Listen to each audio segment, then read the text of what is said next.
Entrevista com o Coronel Santana para o Extra Pauta. Coronel Santana é o subsecretário de Operações Integradas. Exatamente, bom dia. Coronel, uma satisfação muito grande falar com o senhor aqui para o Extra Pauta. As pessoas, de um modo geral, o cidadão comum, para a sensação de segurança vem quando a gente conversa com as pessoas, cidadão comum, como já disse, a sensação de segurança vem quando a pessoa vê o policial na rua. É um conceito antigo, se fala muito na dupla Cosme e Damião, de policiamento ostensivo, daqueles postos de segurança nas quadras que durante o governo Arruda foram colocados e depois foram abandonados. Me parece que esse tipo de conceito é trabalhado hoje de forma diferente, inclusive a nível mundial. Eu queria que o senhor falasse um pouco mais sobre essa questão. Olha, essa sua pergunta ela é fundamental, em especial porque esse conceito, ele na verdade não é um conceito novo, ele é um conceito bastante antigo, mas é bom que nós digamos que a figura da presença policial por si só, ela não é o que traz a prevenção criminal e ela não melhora, quando nós falamos de uma maneira bem mais ampla, a segurança. A presença do policial, a presença dos postos comunitários de segurança, elas acabam acontecendo quando as outras coisas não funcionam. Então existe a necessidade da presença do Estado ali, já no seu formato repressivo. É claro que isso influencia na prevenção criminal. Contudo, quando nada que vem antes disso, quando nós não temos uma cidade bem urbanizada, quando nós não temos um bom transporte público, quando nós não temos uma boa iluminação, quando nós não temos o respeito às leis, o respeito às normas, então aí sim é que se apresenta o policial como uma figura de importância. Por quê? Porque ele vai reprimir os comportamentos que a gente considera como comportamentos desviantes. Ou seja, tudo que veio antes não funcionou. Então a gente precisa da presença do profissional de segurança. O ideal é que tudo que vem antes, como eu disse, funcione. Então, quando nós temos uma organização, uma sociedade que confia nos seus governos, que confia no Estado, aí sim é que essa presença policial ela pode ser reduzida. Então, é muito bom que a gente possa compartilhar isso com quem nos vê e com quem nos ouve. Ok. Coronel, essa questão do Pacto pela Vida, eu queria que o senhor falasse um pouco mais sobre esse programa, é um programa de governo, como é que é conceitualmente esse trabalho? O Pacto pela Vida é um programa de governo, é importante que nós digamos que o Pacto pela Vida ele é uma política pública, e na política pública, se a gente puder resumir rapidamente, né, é por que aquilo vai ser feito, o que é que vai ser feito e quem ganha com isso. Então, o Pacto pela Vida ele precisa responder essas perguntas. Ele tem uma participação social muito grande, de maneira que a gente precisa ouvir a comunidade nos seus anseios, por intermédio dos conselhos comunitários de segurança, e é claro que um item fundamental é quebrar aquela ideia de que segurança é polícia, de que segurança vem da Secretaria de Segurança, de que segurança é viatura, de que segurança são mais armas. Então, quando nós conseguimos empoderar a comunidade com essas informações, com esse conhecimento, o Pacto pela Vida, ele funciona muito bem. Existem ferramentas para que ele seja operacionalizado. Existem colunas, existem pilares, aquelas porções desse programa que são mais importantes. Como eu disse, a primeira delas, ouvir a comunidade. A presença do Estado em criar novas ferramentas, em criar novas metodologias. E nisso a Secretaria de Segurança se concentrou, principalmente nos anos de 2017 e 2018, inicialmente por determinação da então secretária Márcia de Alencar e hoje pela continuidade do Dr. Novaes, novo secretário de Segurança Pública. E o que são essas ferramentas? É o como a coisa vai ser feita. Então hoje nós temos duas delas que são fundamentais, que é o tratamento integrado e monitorado de estabilização, onde a gente busca os principais delitos, estuda esses delitos, verifica a fenomenologia e apresenta uma solução. E que solução é essa? Ela vem por uma outra ferramenta que a gente chama de PAIS, que é o Protocolo de Ações Integradas de Segurança. Então a gente faz um desenho de quem vai participar, o que vai fazer, quais são as suas responsabilidades, onde ele vai estar, quando, né, em que proporção, e isso precisa ser devolvido para a comunidade, com os administradores e com os conselhos de segurança sendo os catalisadores desse sucesso. Então, a primeira ferramenta, que é o time, né, a gente diz que sem o time nada funciona. Então, o time tem que funcionar bem, né? E o PAIS, que é o Protocolo de Ações Integradas de Segurança, ele precisa ser operacionalizado, porque dessa maneira a gente dá a transparência que a comunidade precisa, dessa maneira a gente mostra o que efetivamente está sendo feito. Coronel, há uma preocupação, nos parece, uma preocupação da Secretaria de Segurança Pública em fortalecer os CONSEGs, que o senhor falou do Conselho de Segurança Comunitária, ou Conselho Comunitário de Segurança. O que tem sido feito nesses CONSEGs e qual a perspectiva disso dar resultados para a comunidade? Olha, o governo do Distrito Federal, ele realmente tem sido muito incisivo nessa política. É um trabalho que está sendo feito pela doutora Andréia, que é a subsecretária de Segurança Cidadã, e o que se desenvolve nesse processo? Ouvir a comunidade nos seus anseios, no que lhe incomoda, e a importância disso está no momento em que o que nós temos catalogado, por exemplo, nas ligações dos 190, o que nós temos desenhado como crimes, como delitos que acontecem na cidade, nem sempre espelham em 100% essa realidade. De maneira que ouvir a comunidade traz aquela peça do quebra-cabeça que faltaria para que nós pudéssemos compor o que é desejável em termos de segurança, em termos de qualidade de vida. E é o que se pratica praticamente no mundo inteiro. Então, quando você deixa de se comportar ouvindo quem precisa de um serviço, quando você deixa de ouvir o seu cliente, né, isso significa que você não está muito preocupado com o seu produto. Então, se o produto é segurança, nós temos que ouvir o nosso cliente e os CONSEGs, eles funcionam exatamente nessa linha. Perfeito. Queria que o senhor colocasse para o telespectador que está nos ouvindo, que está nos vendo, como funciona essa questão dos alvarás, como é que é o ciclo, né, o fluxo, melhor dizendo, dos alvarás de uma festa. A nossa pergunta, naturalmente, é em função de que aqui no centro de Brasília, no CONIC, no setor de diversões sul, nós tivemos 2 momentos em menos de 48 horas. Houve um momento de céu e outro momento de inferno, usando um linguajar bem coloquial. Tivemos um momento onde o sistema de câmeras do Boulevard Center, e junto com a ação policial efetiva e a inteligência da polícia, conseguiram solucionar um caso de sequestro em menos de 12 horas, menos de 10 horas. E, em compensação, 48 horas depois, tivemos, infelizmente, um óbito aqui por conta de uma festa, onde há muita reclamação dos síndicos com relação a essa questão de alvará e de competências. Queria que o senhor desse um panorama para a gente disso daí. Bom, qualquer pessoa que realize uma festa, ela precisa seguir um rito. E o rito se inicia na Secretaria de Segurança. Ali nós recebemos e catalogamos o evento que vai ser feito. Então, a pessoa apresenta uma série de características desses eventos, e a partir dessas características, ela se desloca à administração de Brasília para que ela obtenha um alvará eventual.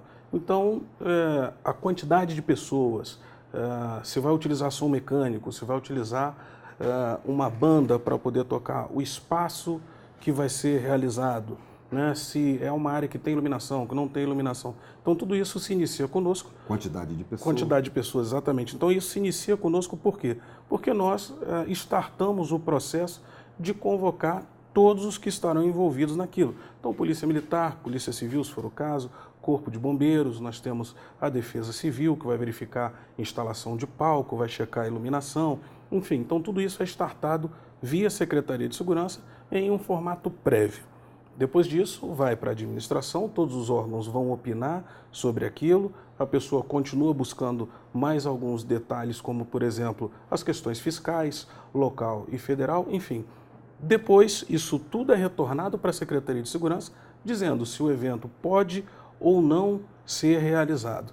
E é nesse instante que existe a autorização para a realização daquele evento. É bastante pertinente que nós digamos o seguinte: os eventos em si, dependendo da maneira como são informados para a Secretaria de Segurança ou para a administração de Brasília, eles não são o grande problema. O problema é quando nós percebemos que existem desequilíbrios, existem discrepâncias entre o que nos é dito para tornar aquele evento seguro para o cidadão, porque é um evento público, e o que efetivamente é oferecido. Então, os eventos eles podem ser catalogados, os locais eles são avaliados, contudo, nós precisamos realmente ter muito cuidado no que vai acontecer em cada um daqueles pontos. Então, se eu catalogo para 1.000 pessoas, eu vou ter 1.000 pessoas ou vou ter 2.000? Se eu tenho 2.000 pessoas, essa responsabilidade ela deve ser reencaminhada para o organizador daquele evento, daquela festa, porque passa a ser responsabilidade dele qualquer vulnerabilidade, qualquer risco que é colocado a alguém que vá frequentar aquele evento. Então ele olha no site hoje da Secretaria de Segurança e ele vê que aquele evento é um evento cadastrado, é um evento catalogado, é um evento autorizado e supostamente ele passou por todo o crivo do Estado. Então o organizador ele precisa obedecer aquilo para que o risco não aumente, para que nós não tenhamos um evento, então, provedor de problemas, ao invés de um evento provedor de soluções, né? Agora, essa região central, ela é uma região que passou por 25 anos praticamente, então um quarto de século, a gente pode classificar dessa forma, de desconstrução, de dilapidação. Então, quando chegou aqui, né, a prostituição, a coisa foi ficando, né, normal, não era um problema tão grande. Quando a droga chegou, não era um problema tão grande. Eu me recordo que quando era bem menor, então a gente está falando aí de, não vou nem falar muito por questão, daqui a pouco nosso telespectador vai, né, vai voltar no tempo e aí eu estou enrolado, né? Mas assim, eu me lembro do meu irmão mais velho me trazendo para cá, porque isso aqui era uma área de cinemas, né?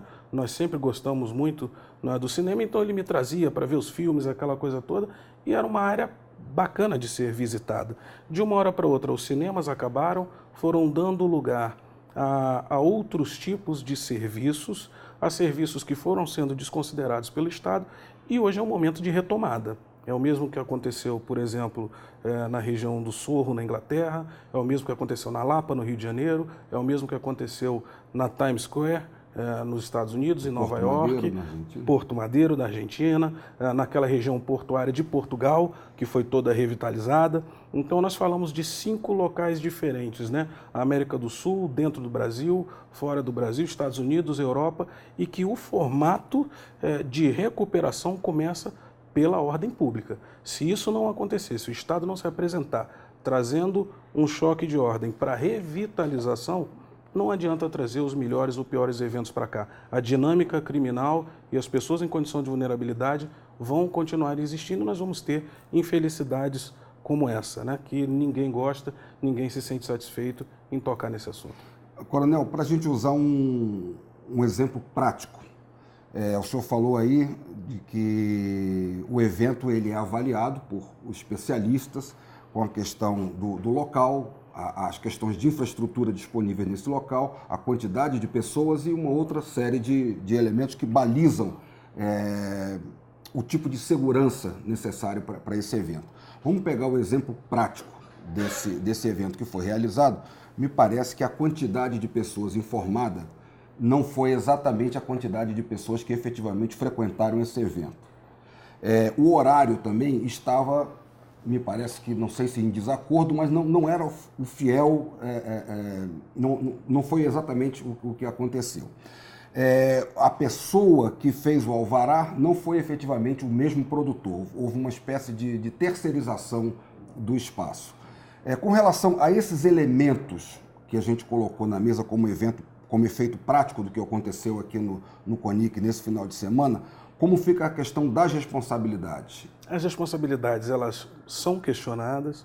Nós temos um instrumento que é uma sindicância que é feita. Nós não tivemos esse como o primeiro evento que promoveu um desequilíbrio social a ponto de chegar a situações de crime. nesses mesmos casos, nós trazemos tanto o produtor como o organizador do evento, porque é bom que nós digamos que às vezes existe uma diferença, né? Existe aquela pessoa que traz toda a documentação, que dá toda a informação, então às vezes pode ser inclusive uma empresa subcontratada, e nós temos o verdadeiro organizador do evento, que é aquele que faz todo o investimento, que paga, mas em alguns momentos não tem tempo para estar lidando especificamente com aquela situação. Então, nesse caso, primeiro nós temos sim que investigar o que aconteceu. Segundo, essa fenomenologia, ela precisa ser tratada para que outros casos não aconteçam. E o mais importante, essa dinâmica, ela precisa ser repensada caso nós desejemos não repetir infortúnios como o que aconteceu. Diversos estados têm, por exemplo, o que já não existe mais no Distrito Federal, que é a taxa de segurança de eventos, né? Houve um entendimento durante muito tempo de que se era um evento numa área pública, o Estado seria o responsável por tudo que acontecesse previamente e pelas colateralidades, pelas consequências. Ora, esse é um pensamento muito, se nós quisermos ser diplomáticos, egoísta até determinado instante. A partir do momento que eu retiro uma viatura que deveria estar atendendo a comunidade, que eu retiro um policial que deveria estar atendendo a comunidade, um colega do Corpo de Bombeiros, do Departamento de Trânsito, para um evento particular, essa comunidade, de alguma maneira, fica desassistida. E é a comunidade que também paga os seus impostos quando nós temos uma contrapartida financeira, de sucesso, de prosperidade, exclusivamente do organizador do evento ou do produtor do evento. Isso não quer dizer que os eventos não devam acontecer ou que devam ser exonerados de maneira exorbitante, mas nós devemos repensar como fazê-lo para que nós não tenhamos repetidas situações de crime, repetidas situações de delitos em desfavor do cidadão do Distrito Federal. Perfeito. Coronel, com relação a essa área do CONIC, em termos de quantidade de pessoas para os locais informados, vamos pegar como exemplo prático, volto a frisar o exemplo prático desse evento ocorrido neste final de semana. É um evento com música eletrônica, com bebida alcoólica, um evento que não sei exatamente qual foi a quantidade de pessoas previstas informadas, mas tivemos informação de presentes e de várias testemunhas que tinham para mais de 1.000 pessoas nesse evento. Esse local, com essas condições, ele é apropriado para esse tipo de evento? Bom, a gente, em um primeiro instante, precisa avaliar exatamente onde o evento aconteceu. Se foi apenas na região interna, se houve também uma utilização da área externa, se havia cercamento, se não havia cercamento e se aquela área comportava todas essas pessoas. Até para desfazer a ideia de que porque existe evento quer dizer que vai haver crime.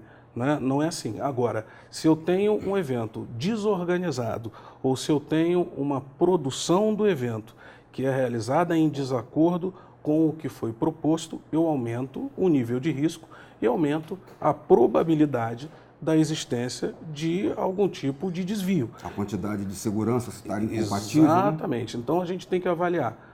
Os seguranças eles vão ser suficientes, os brigadistas eles vão ser suficientes e retirar, repito, dos ombros do Estado a ideia de que, poxa, o crime aconteceu porque não houve fiscalização. Será?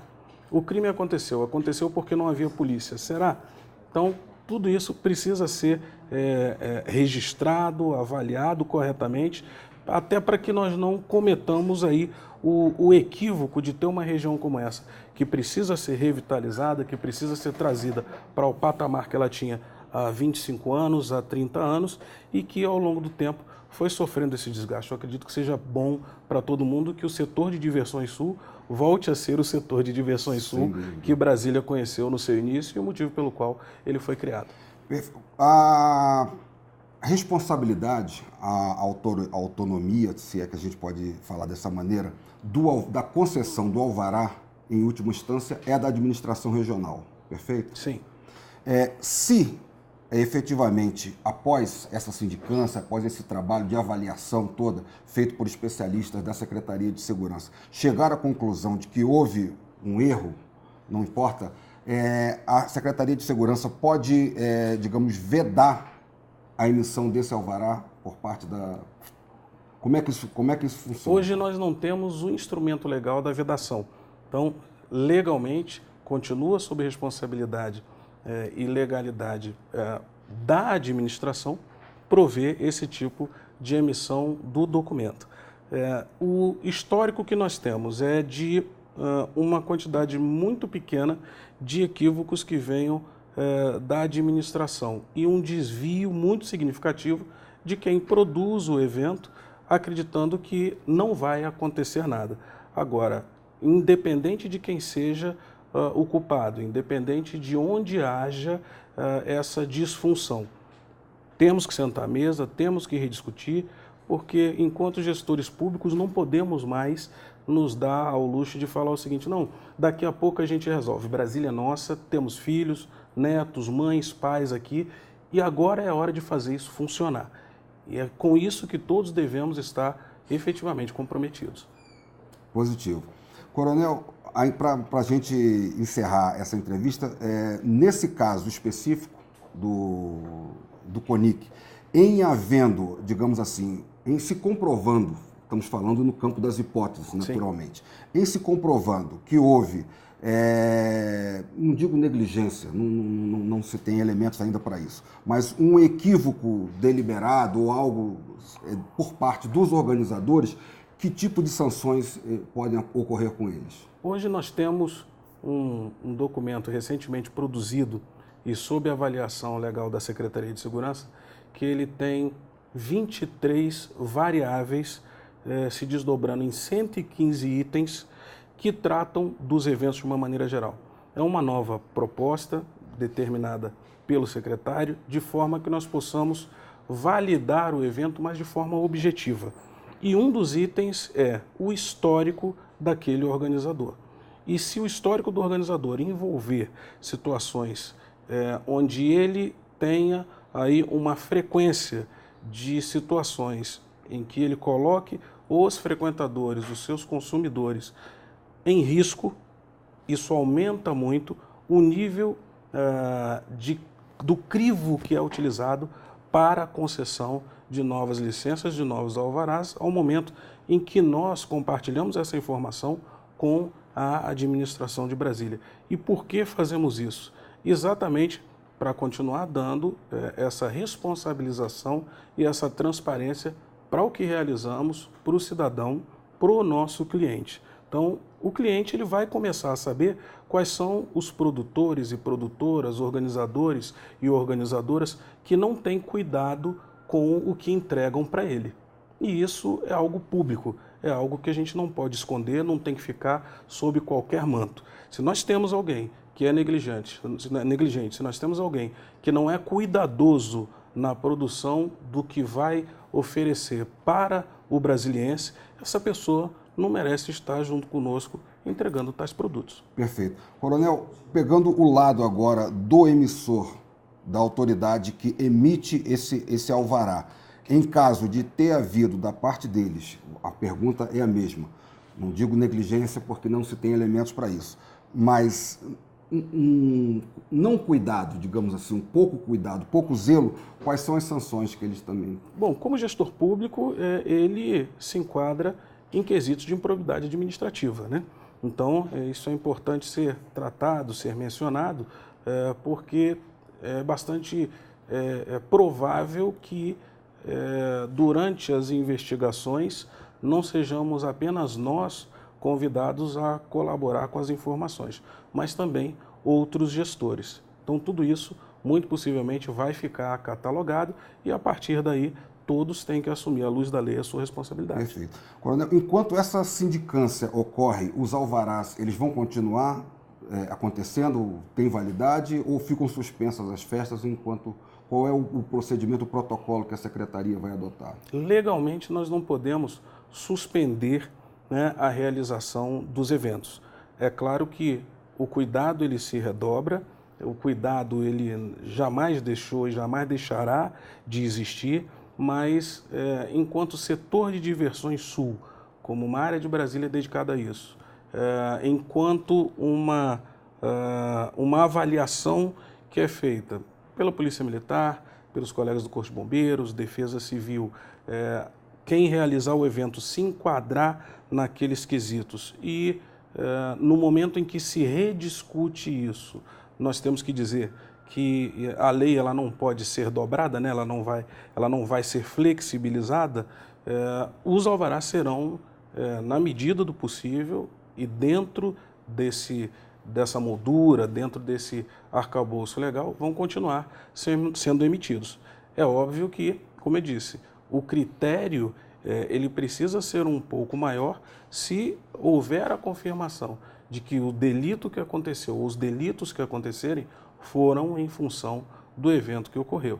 Então, isso nós não podemos também nos negar de fazer enquanto gestores públicos. Perfeito. Para finalizar agora, realmente, me prometo que Vamos lá. O seu tempo está corrido hoje. Não, mas é importante, essa informação é importante.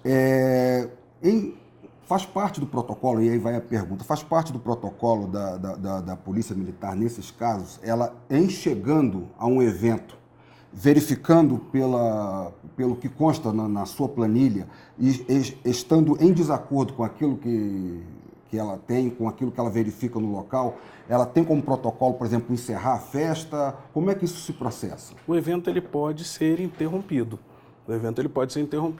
Tanto pela fiscalização da Polícia Militar em momentos posteriores, como na primeira fiscalização, que é feita pela própria Secretaria de Segurança. Então, nós passamos nos locais, verificamos se tudo se enquadra, se a documentação está em condições e se houver esse desequilíbrio, sim, nós podemos solicitar que o evento seja interrompido de uma forma ou de outra, porque aí entra a questão de vulnerabilidade do cidadão que ali se encontra. Perfeito. Nesse caso específico, houve essa verificação? Foi feita? Estava de acordo? Foi feita a verificação. Até o momento em que nós viemos, não havia qualquer coisa em desacordo com o que havia sido apresentado, né? Havia o alvará, havia as pessoas presentes, né? A quantidade de pessoas estava de acordo. A quantidade de pessoas estava de acordo, havia a segurança, os extintores de incêndio. Os números de segurança também. Tudo isso estava presente e previsto. Ocorre que, se porventura aquele evento interno, né, que até onde soubemos foi uma briga ali entre as partes, envolvendo, né, uma moça, se houver uma correlação entre o evento e o crime, aí sim nós temos que tomar outras providências. Ok. Eu lhe agradeço pela atenção. Muito obrigado aí. Nós é que agradecemos. Obrigado. Obrigado, Coronel Santana. Então, está aí os esclarecimentos do coronel quanto à questão de como funciona. E antes disso, só recapitulando, o coronel falou da importância do trabalho entre a polícia e a comunidade, fazendo esse envolvimento, essa interação, porque isso já é uma tendência mundial. Reduzir a utilização ostensiva de armamento e usar mais a inteligência, a união e a cooperação. É isso, coronel? Exatamente, isso é o que nós propomos. A nossa câmera está à sua disposição para a sua mensagem final. Nós agradecemos a oportunidade, gostaríamos muito e trabalharemos muito para que eventos como esse, infortúnios como esse, não se repitam. E é bom lembrar, nós tivemos esse caso depois de um longo período sem homicídios nessa região central. Ou seja, o caminho ele está certo. O caminho de agregar coisas positivas a essa região, ele parece ser o caminho mais adequado e devemos agradecer muito a todos que têm se empenhado em fazê-lo, né? Nossa presidente do Conseg, Flávia Portela, a todos os que estão aqui envolvidos em uma Brasília melhor. Coronel, peço desculpas apenas para finalizar, essa questão dos alvarás, a administração regional não deveria dar publicidade a esses alvarás, não deveria estar, vamos supor, no portal, no site da administração, os alvarás com o seu inteiro teor? Esse é um procedimento, é um protocolo que, suponho eu, a própria administração ou as administrações, de uma maneira geral, né, à medida do possível, devem se se organizar, né, para fazê-lo. E eu entendo que, como são muitos eventos, nós temos aqui aproximadamente 60% dos eventos acontecem na região central de Brasília. Então, para esse ano, nós temos 17 mil eventos catalogados. Então, eu acredito que isso deve estar aos olhos da gestão da administração de Brasília, mas também imagino que pelo volume de eventos, eles talvez não estejam tendo essa oportunidade, mas suponho que eles tenham esse pensamento, né, em uma transparência, um modelo futuro que possam implementar. Ok, muito obrigado.